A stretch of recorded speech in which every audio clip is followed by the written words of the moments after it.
menangkap perjuangan Civil War itu adalah parti UMNO ini, dia ini bukannya berjuang untuk melawan British, dia berjuang melawan orang yang melawan British.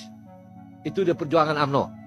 Terima kasih. 57 ini sebenarnya tak ada makna sangat bagi kita. Dia menunjukkan satu tragedi sebuah bangsa yang telah lengkap dijajah, diberi kemerdekaan sehina-hinanya.